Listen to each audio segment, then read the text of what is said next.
Ignition sequence starts. 6, 5, 4, 3, 2, 1, 0. All engine running. Liftoff. Liftoff.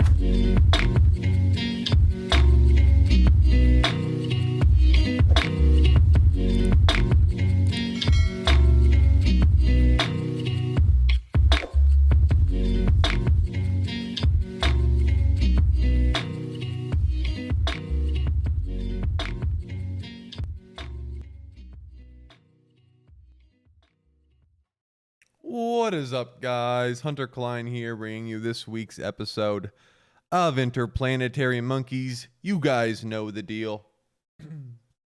This week, I'm going to be making an extreme effort of talking more clearly and being more precise with my words. Concise might be the better word here. Because I think sometimes I get a little lazy with my language, and as a result, my words come out a little slurred.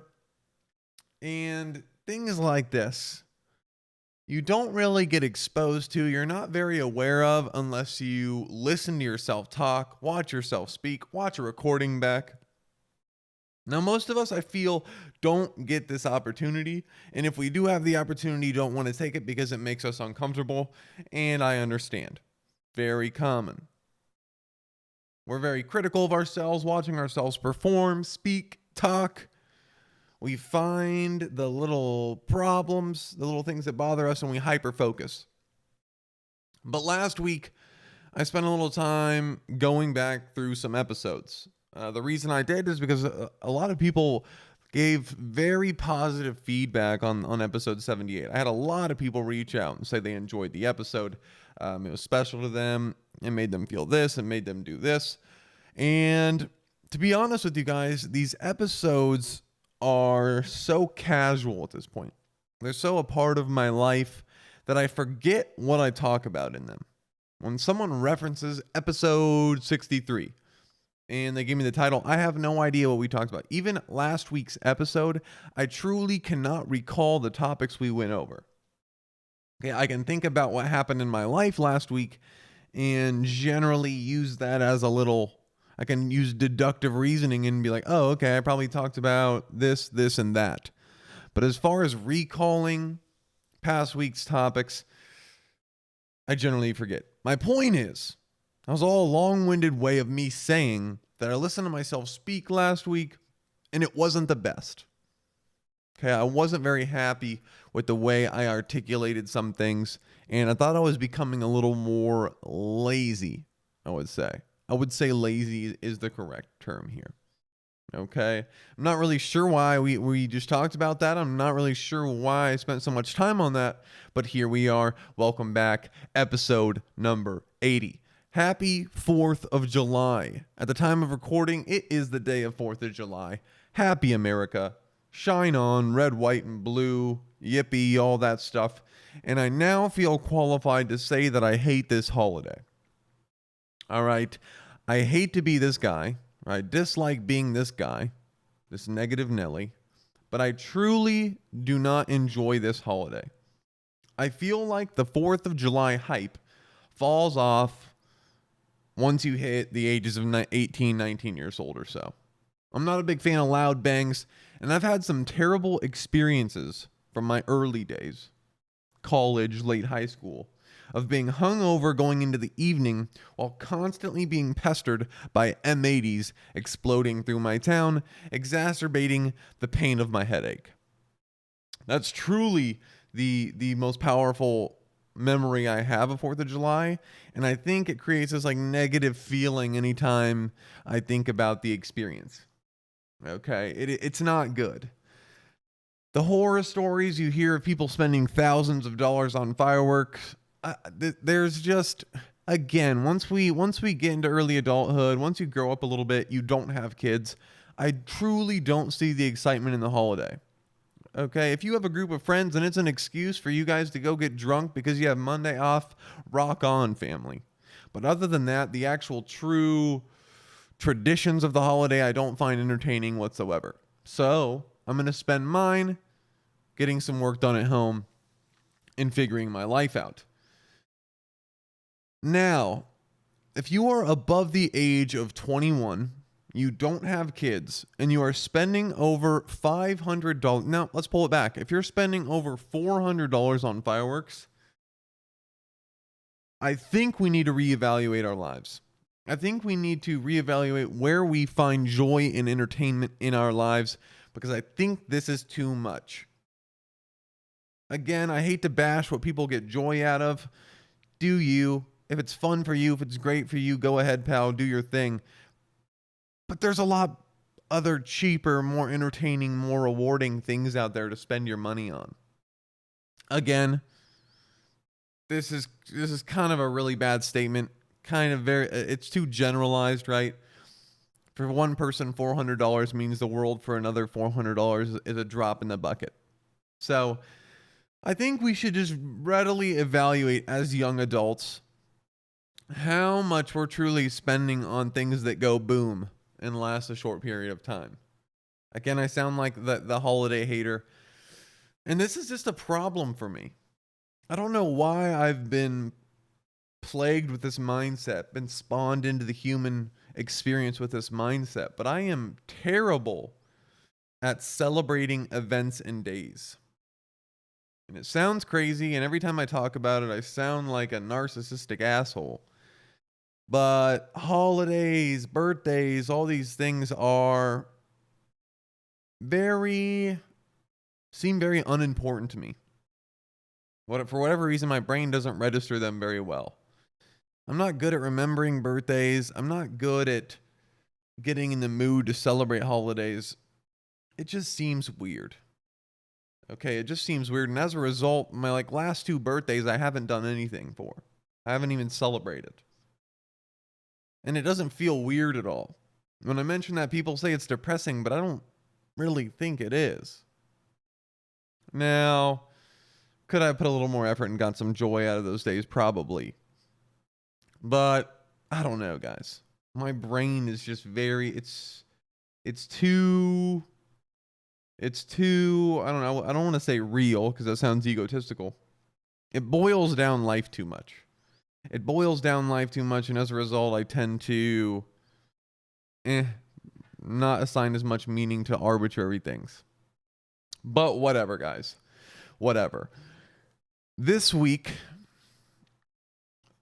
a topic was very present in my life, and that is searching any pain or out of the ordinary symptom, whether it be a slight grogginess you feel, a pain in your elbow, a mark on your skin. Searching any of these things on the internet to do an at-home diagnosis is the absolute worst decision you can make on earth. Okay, and I know this is against our vision here, the general pattern we have here, our beliefs. Right? We traditionally can use the internet as a beacon of light and guidance. But for at-home diagnosis of any condition, it is a bad choice. It is a bad choice, and I'll give you a couple examples of why you should not do this. Okay, number 1, my personal experience this week. I woke up with a mark on my neck. I believe it was Tuesday or Wednesday morning. It just showed up, and it was heavy enough for me to recognize it as soon as I looked in the mirror when I got home from work in the morning. Okay? No clue where it came from, just a spot. And I was kind of curious. I don't remember taking any hits on the neck at work. I don't remember scratching myself or when shaving. I don't even really shave down here. What's going on? Google will help me out here. God bless the internet. And this was a huge mistake. I looked up red spot on neck and was greeted by some of the scariest infections, diseases known to man. Okay? I don't remember them all, but the few that stand out to me that hang in my memory still are ringworm and eczema. And I began to panic. What are these infections? What are these conditions? Am I infectious? Am I a walking spore right now? What is going on? Am I in danger? Is my health in danger? Keep in mind, this is just a simple red spot on my neck, okay? But this happens to us regularly. This panic as a result of the internet, okay? My close friend, example number 2, my close friend was feeling groggy with a slight headache for just 2 days. And I talked to him on the second day. And he made the mistake of Googling these symptoms, and it was very obvious to me as soon as I talked to him about what he was going through. All right, I pick up, or we start talking, and it's the first thing he talks about, right? It's on his mind, it's heavy, he's struggling, obviously. The tone of his voice is very serious. And he says, I'm going through something weird. Okay, he explains the symptoms, 2 days of grogginess, a slight headache, and then he adds at the very end of the statement, first thing he brings up when we meet, and they won't be able to find much from a CT scan. Now, this screams, I am losing my mind because I searched these very generic and simple symptoms online. Okay, because I instantly go, whoa, buddy, get the hell off WebMD. Why are we talking about brain scans right now? Why are we talking about brain scans? Why are we talking about CT scans? Take some Advil and chill out, friend. Okay? It could be literally anything on earth. Literally anything on earth. A simple cold. But we made the mistake of Googling in the most general symptoms on planet Earth and being greeted by the scariest, most possible, unlikely outcomes on our WebMD, on our browser. Okay, it turns out my friend took the Advil and started feeling better. I mean, but he was in a wormhole. The first 10 minutes of us talking was this guy just questioning whether or not he had a brain tumor. And seriously questioning it. Right? This stuff is not a joke. Obviously, there are some positives of being able to go on the internet and in some rare cases diagnose yourself and be like, oh, this is absolutely eczema. This is absolutely ringworm. Maybe I do have a brain tumor. But a majority of the time, it's much more simple than that. And it just causes unneeded panic. So my rule of thumb is, this is how don't take my advice on how to take care of yourself, because I don't want to be responsible for anybody having some serious illness that they ignored. But I generally wait it out. If it's something on your skin, treat it as a cut. Clean it. Take care of it. If it's something in an internal pain, take some Advil. Pick up the water intake, friend. Do your very blanket method mitigation efforts. And if those simple lifestyle changes don't take effect, then maybe we consult a doctor. I'm just going forward, especially after this week, going to avoid Googling potential causes of my symptoms on the internet because it was a bad choice. Okay? Because in my experience, okay, I had a red dot on my neck, or like a red mark kind of. And of the list that I got, the most intimidating was ringworm. So, of course, I clicked it. Of course, my brain instantly defaulted to, I have ringworm. This is it. Now, this is the most scary, intimidating title to an infection ever created. Okay?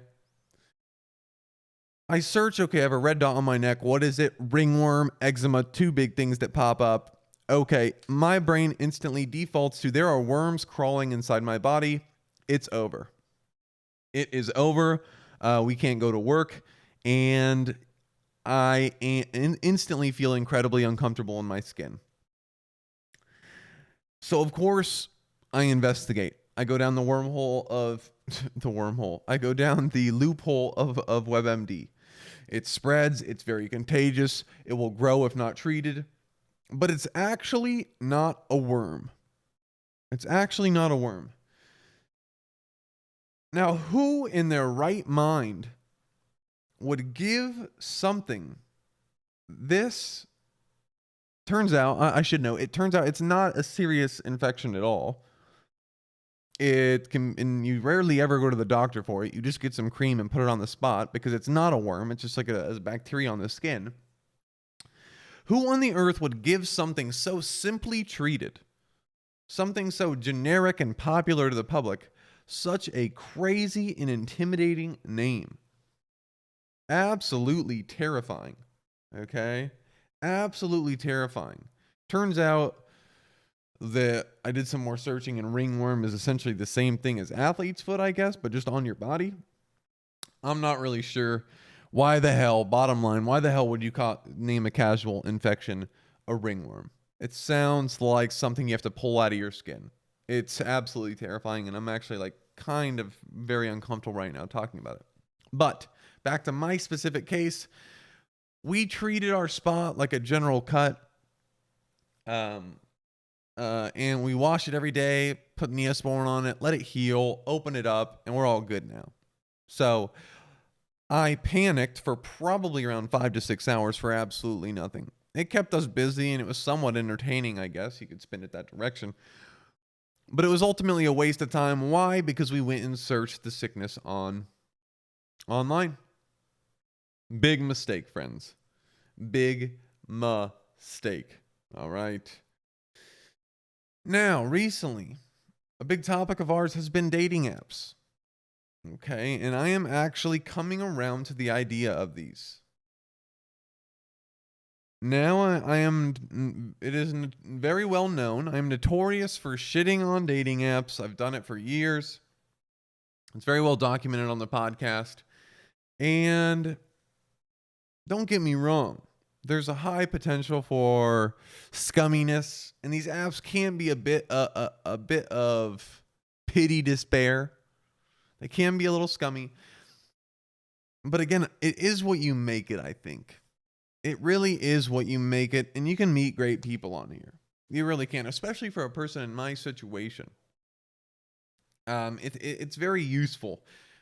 I found that the way I was approaching these apps was very, again, way too boiled down, way too over-judgmental, and way too harsh. And I just essentially needed to change my perspective, my approach to the whole process, and things got a lot better. Not taking it too seriously, not really caring too much what happens, just kind of playing around and having it as something fun to look at every couple days, you know. And I had a wonderful experience from the app this week. I met a beautiful, young, and ambitious lady. I went to a restaurant that I've never been to in Austin, Rudy's. It is, I guess, a kind of a staple of the area. And it was a good experience. It was a good experience. It left a good taste in my mouth about the app. And there's not a lot of negatives to counteract this positive. Right? Of course, you get weird chicks that say crazy stuff. I'll give you guys an example. We essentially were window shopping. I didn't really expect much to come out of this. And of course, there's a lot of like we talked about last week, the icebreakers. The initiation of communication on these dating apps varies widely and can get extremely interesting. I've had chicks send me like a tic-tac-toe screen with an X in the middle and say, your turn. Not the best. Wouldn't really suggest that one. I'm not sure how much of a fan I am of that. Like, how do you, all right, you guys play a game of tic-tac-toe and then it's like, all right, what's up? You know, I'd much rather just say what's up. But, you know, you gotta applaud the effort. Back to my example. I ran into a chick who messaged instantly and said truth or dare. Now, in my mind, or in a virtual space, or communicating in a chat channel, the dare is going to be hilariously difficult for this chick to figure out. Okay, so of course I said dare, expecting that she would not come up with anything and she would struggle. And if she did come up with something, it'd be lame. I wanted to challenge her a little bit. I wanted to see what she had. And she says, I dare you to send me a voice recording of you imitating what you think my voice sounds like. And she checkmated me. This was good. And I sure as hell did not expect it. And she threw the reverse card down on me. And I was like, okay, I was just honest. That was good. Didn't expect it. Let's go dare. Now, here's where things started to get questionable. She says, "Are you sure if you did this for me, it would really impress me? And if you're trying to impress me, this would really get the job done." And I was just kind of taken back. Why on the earth would I want to impress you? I have no idea who you are. And I know maybe this is a little unique to my person. I don't know. I'm sure there are guys out there that are just like desperate for impressing people, these women, on first interactions. But I am absolutely not one of them. So I replied, "I'm not trying to impress you." Or what did I say? I said that would be a little aggressive if I said that. I think I said, "I'll try to impress you once I figure out who you are," expecting her not to reply. She goes, "Okay, we'll do a truth." All right, let's see what she's got. She said, "Tell me about the last time you cried." I instantly unmatched with her. Instantly. Didn't even think about it. Erased her from the earth. And I don't think that's a bad question. Let me justify why I did this, why I think it was a good decision. I don't think talking about the last time I cried is really that uncomfortable or too wild of a question, but the combination of this chick's approach to the conversation screamed, I have some underlying issues, and it said a lot about her person, and I just wasn't about it. Okay? She is incredibly adamant about making me extremely vulnerable in this situation. I want you to imitate my voice on a voice recording. I want you to tell me about the last time you cried. This is way too much. Okay? I don't know what type of dudes you're working with online, but it's too much. We got to pull it back a little bit. These are questions you ask at the end of a date, right? At the end of an interaction, when things are a little more intimate, when things are a little more comfortable. Just going about communication all wrong. Now, maybe there's guys out there that like that. Absolutely not for me. But baseline, this is just my experience on Tinder. These things are fun, right? It's honestly fun meeting weird, wacky people.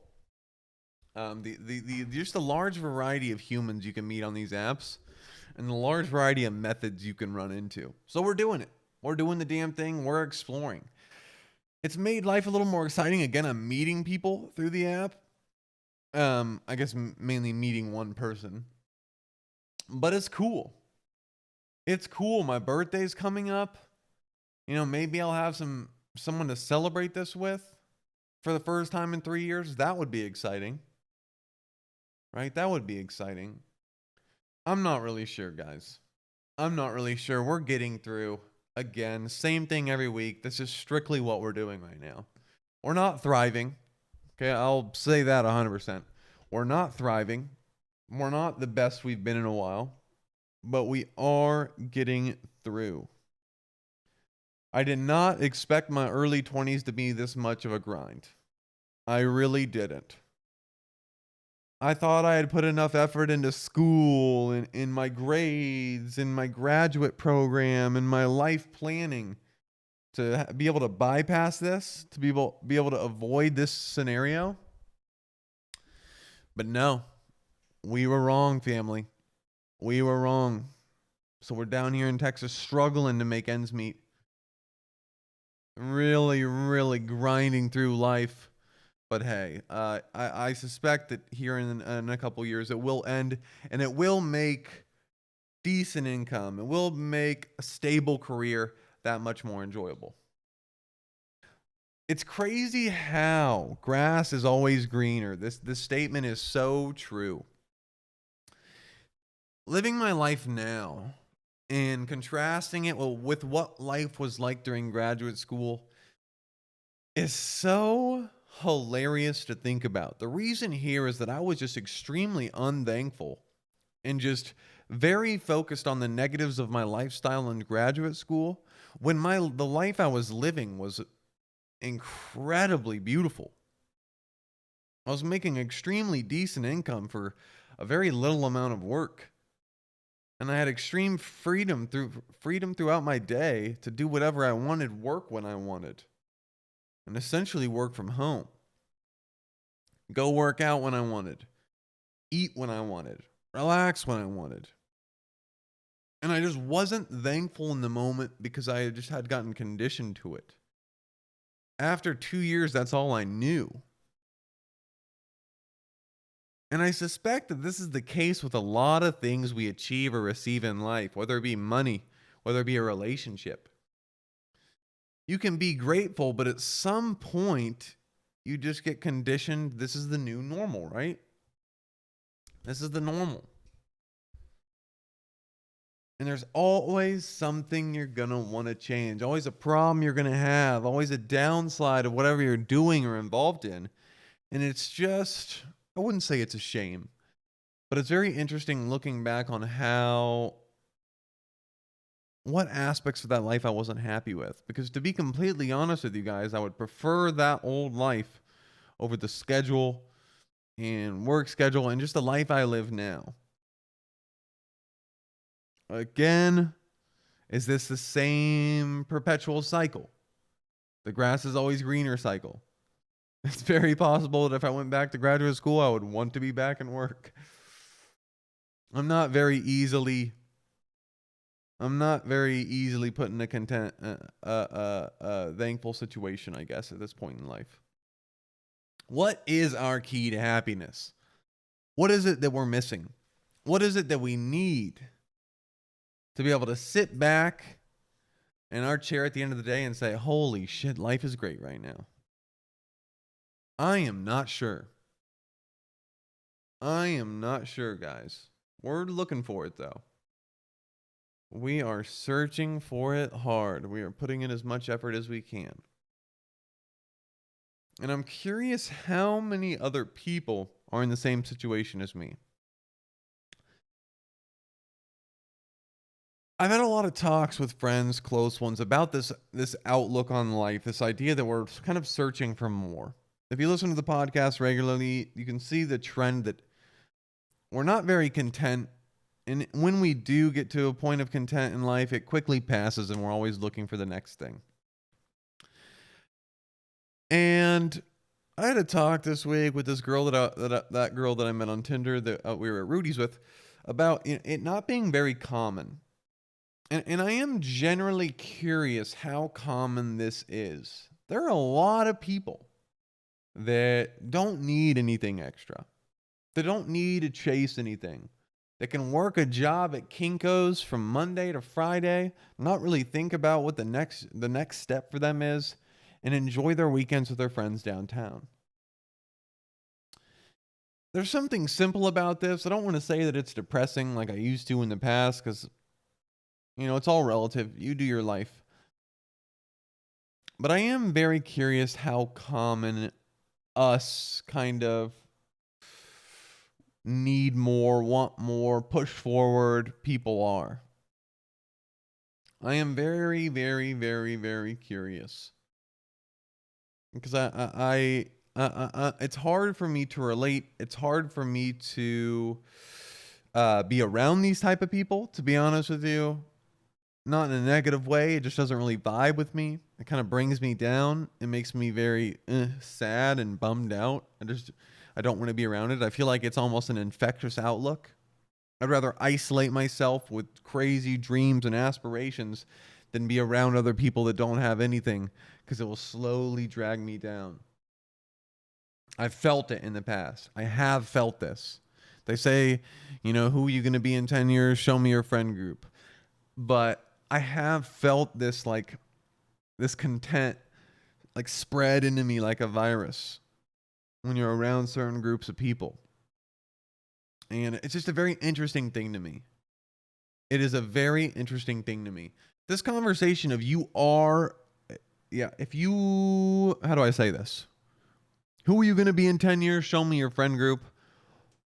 What happens if I don't have a friend group? Right? I think that's a really good question. That's something I've actually been asking myself recently is, Well, I don't really have a friend group. I'm so selective and choosy with who I let into my life because of this kind of outlook. Right? I'm looking for the people with similar goals, ambitions, mindset. This go forward, go forward. It's just an interesting aspect, interesting question to have.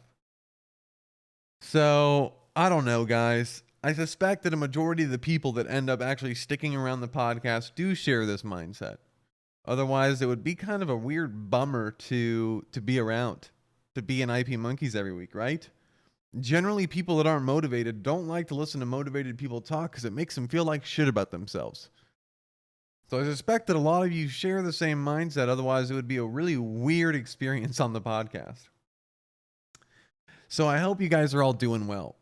I hope if you're at the very least trying to make progress, more likely than not, you're not going to be making progress. The interesting thing about work, drive, the hardest thing about chasing something, pursuing something, again, is that it's this agreement that we're going to put thousands of hours into this. We're going to give everything we have into this. We're going to stay up till 11 to make this happen. Knowing very well, being accepting of the fact that we may never get a single drop of fucking anything in return. And I think that's the beauty in it. I think that's what, one, makes us unique, makes you unique. Two, gives you an absolute shot at making it happen if you do put in the effort, because a lot of people don't. And if people do put in the effort, it's very brief. Okay, again, because you don't get that reward. And you're not guaranteed that reward for a very long time. And three, it makes life exciting. It makes purpose. Right? Life becomes a lot more than just your Monday to Friday, work at Kinko's, go home and drink, and just float through after we graduate college. It becomes a journey. It becomes a challenge. It becomes its own little game. And I think that's why I choose to live this life. And I hope that those of you that are in the same boat as me, share the same mindset as me, have this ability to, I guess, find the positives in the outlook, right? Because it can be a grind. Again, we can get conditioned to not appreciate the positives of our lifestyle, right? Everything is relative, and it sucks that our project isn't doing well, but keep going, guys, because pursuing a passion, I'll tell you firsthand from the first couple of weeks at IP Monkeys, pursuing a passion that's failing miserable is much better, is a much more riveting life than not pursuing anything at all. Not pursuing anything at all. Again, our theme this month has been a little bit of fear of failure. Don't be afraid of failure, guys. A good strategy for this, if you're feeling like you can't put yourself out there, or you're afraid that what you're creating, what you're doing, your performance is not good enough, is go watch. Look up a list of the top 100 YouTubers. Look up a list of the top 100 Twitch streamers. Look up a list of the top 100 entertainers, models, whatever it is that you want to do, and see how weird and quirky some of these people are. Okay? See how weird and untraditional the way they found success is. Because you will quickly find out that there's no slate, okay? That people are doing stuff far more weird and wacky and strange and unconventional than you will ever do. It's just the inevitable case. Again, don't take yourself too seriously. And while what you are doing, what you're trying to do may seem very vulnerable and odd compared to the small group of people you hang out with or know from high school, in the grand scheme of things, you're not even touching the surface. You're not even touching the surface, okay? No one cares. Pursue your passions. Live life. Go on dating apps. Try to find people. Go on weird, wacky dates to places you've never been with people you've never seen. and live. Live, family. Enjoy it. If you guys celebrated or are celebrating 4th of July, if you have Monday off, I hope you guys enjoy. I didn't mean to shit on your favorite holiday. If it is your favorite holiday, my personal opinion, I think it sucks, but that's just me. Now, me saying that 4th of July sucks doesn't mean I hate America. Okay, I appreciate the patriots. Okay, I have family that was in the military. I appreciate these people, and your job is way harder than mine will ever be. But I don't like the loud bangs. I'm not a big fan of spending money on things that explode, quite literally burning money. And that's just how we are, guys. I think we're going to call it there. Yeah, we are. We've been ranting about stuff that I didn't plan on ranting on for a while now. If you guys enjoy the podcast, follow it on Spotify. Give it a review if you're on Apple Music. Help out a little bit. Exposure. These things help out a bunch. A majority of our people do listen on kind of off-the-wall apps. But again, if you're one of those few people that is on Apple Music or Apple Podcasts, please drop a review, like, rate, whatever it may be. Help us out. Exposure. This is a long-term thing. And if we can have incremental increase over the many years that we do this project, things are looking very bright for our future. And if we don't have incremental increase, we'll still be here. Because it's about the love of the process. And we got something beautiful going here, all right? All right, guys, if you're doing well, enjoy it. If you're on a high, enjoy it. Use it to create something that you've wanted to create for a while. Use it to inspire you to do something that you're unsure if you can do. And if you're in a low, family, battle through, it will end. Things will be beautiful on the other side. It's the contrast, the duality of life that makes things beautiful. Shine on, family, shine on. That's it for this week's episode of Interplanetary Monkeys. This is Hunter Klein, and you'll hear from me next Monday. Peace, peace.